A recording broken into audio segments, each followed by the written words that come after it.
Ang mga plays na ito ang magpapatunay kung paanong ang center position ng NBA noong 2000 era ay dinomina ni Shaquille O'Neal, pero hindi palaging naging ganito ang kaso sa kanyang buong career. At certain point, nagmukha din siyang kakambal ni Jimmy Santos sa pelikulang Bonjing. Sa timbang niyang halos 3 kabang bigas, may isang 2-time Defensive Player of the Year na kaya siyang tapatan at mulagatan ng angas. Ito si Dennis Rodman na Chicago Bulls power forward. Noong mid-90s, kapag binabantayan ni Rodman si O'Neal, ang binansagang The Worm hindi lang kumikiwal, nanlilingkis pa sa gigil. At sa isang laro noong 1996 ng LA Lakers at ng Chicago Bulls, sa pagbabantay ng pulang toro sa sentrong malatroso, kahit 1 puntos si Shaq hindi man lang nakabuelo. Ang tinaguri ang The Diesel, nagmistulang sunog na krudo. Iyan ang babalikan natin ngayon sa box score. Ang laro kung saan shinakdown ni Dennis Rodman si Shaquille O'Neal at ang mga naging defensive rivalry ng 7-time All-Defensive Team member versus one of NBA's most dominant center. December 17, 1996, sa isang overtime game sa pagitan ng Chicago Bulls at LA Lakers, ang play na ito ang best na magdi-describe kung gaano kapisikal ang defensive rivalry sa pagitan ni Shaquille O'Neal at Dennis Rodman. Umabot na sa hardcourt ang pagbulwak ng mga patotsadahan sa pagitan ng 6'7" power forward at 7'1" center superstar. Para maintindihan natin kung gaano kainit ang paghulo ng salpukang Rodman-O'Neal matchup na nagselyo sa kakayahan ng 7-time rebounding champion bilang isang elite defense specialist, dapat nating maunawaan ang mga pangyayari ilang taon bago ang 1996. Nang lumapag sa NBA ang isang 7'1"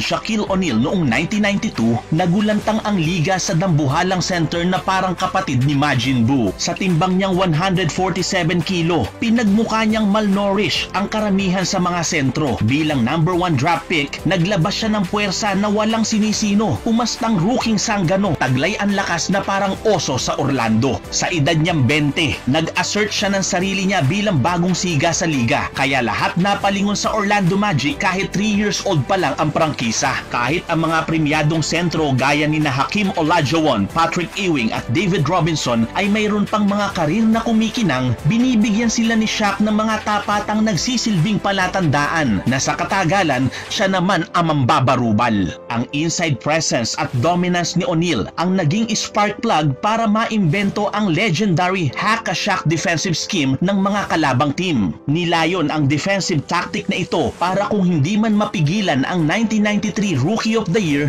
i-foul na lang siya at hayaang sa weakness niyang free throw line siya pigain kaysa magfiesta sa pagkakamal ng puntos sa ilalim. Sa kabila ng mga pagsisikap na igapos ang puwersa ni O'Neal na lumalamon ng depensa, hindi maikakaila na pagsapit ng 1995 along with Hakeem Olajuwon, isa na siya sa mga most dominant center ng liga. Houston Rockets ni Olajuwon at Orlando Magic ni O'Neal ang nagharap noong 1995 kampyonato. Pero may isang pamilyar na team na nagsisimula na naman bumuelo. Ito ang perennial champion na Chicago Bulls. Pagsapit ng 1996 playoffs, mas naging makulay ang basketball excitement ng Chicago, hindi lang dahil kay Michael Jordan kundi sa pagkakadagdag din ng tigasing si Dennis Rodman. Isang malahalimaw na mangangalawit ng bola at isa ring top of the line na angkla sa depensa. Pagdating ng first round ng playoffs, nakatakdang magharap ang Bulls at Orlando. Dito mararanasan ni O'Neal na huminto sa pag-aararo. Hindi pa man nagsisimula ang serye, may patutsyada na si Dennis sa big man na kung ang alam lang daw nito ay ang mga labaw at panay dakdakan, hindi nito deserve ang kontratang $120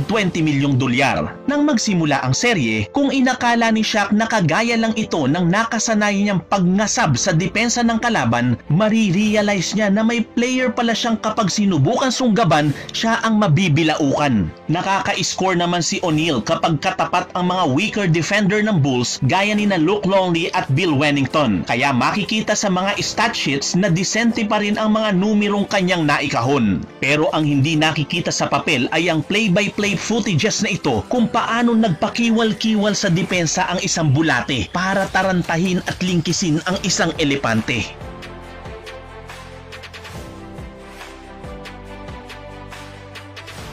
Sa panahong si The Worm ang bumabantay, si Shaq kaunting mintis lang ang naikampay dahil ilang pirasong tira lang din ang binigay ni Rodman na tagay. May taglay si Rodman na maskuladong pangangatawan na parang pinanday sa rambulan. Mayroon siyang strong lower base na kayang tanggapin ng mga kaldagan at denial defense o unahan sa pwestuhan ang kanyang pinuhunan para ang ambon ng bola maging El Nino sa kalaban niyang Titan. Hindi makikita sa statistics ang mga numero kung gaano karaming beses binuliglig ni Rodman si O'Neal. Pero sa pagkakasweep sa series, si Shaq ay isang agila na nagmistulang basang sisiw.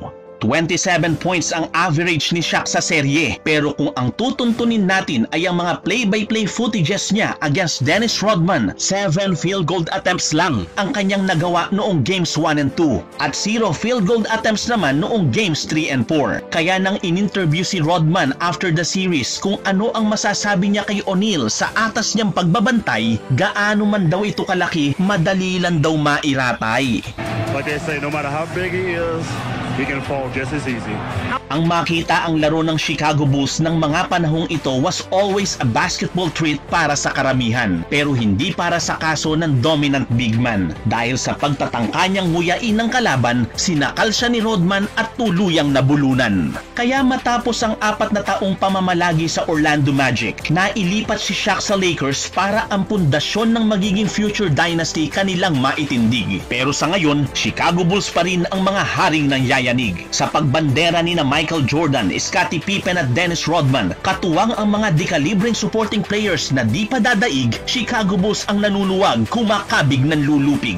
Nang muling makaharap ni Shaq ang Chicago noong December 17, 1996, patuloy ang pag-araro ng Bulls sa buong liga, samantalang ang Lakers powerhouse din sa kanlurang komperensya. Sa pagkakataong ito, determinado si Shaq na patunayan na hindi na siya kayang rendahan kahit pa mismo ng depensa ni Rodman. Tinambakan ng Lakers ang Bulls sa first half hanggang 22 puntos nang gumapas si O'Neal at mga riyada ng 23 na hunos. May gustong patunayan na hindi na siya pwedeng alaskahin bilang bonjing na may luslos. Pagpasok ng third quarter, 2 buslo na naman versus weaker defender ang naipasok ng malatoring sentro. Iyon ang nagsilbing hudyat kay Coach Phil Jackson para hipan ang silbato. At bago pa magpatuloy sa pang-aabuso si Majin Buu, isinabong na ang manok na pula at nag-transform bilang Goku. At simulan ng si Rodman na ang tumao kay O'Neal, pinagmukha na naman niya itong inutil. Nagpamala siya ng mga hustle plays para magpuwersa ng turnovers at mga agaw. Standing his ground sa depensa, sasamahan pa ng pagsungkit ng rebounds. Handa niyang tanggapin ang bawat pangangaldag ni O'Neal. Sa pagtindig niya sa depensa, ang diskarte ng big man na baklas na diskaril.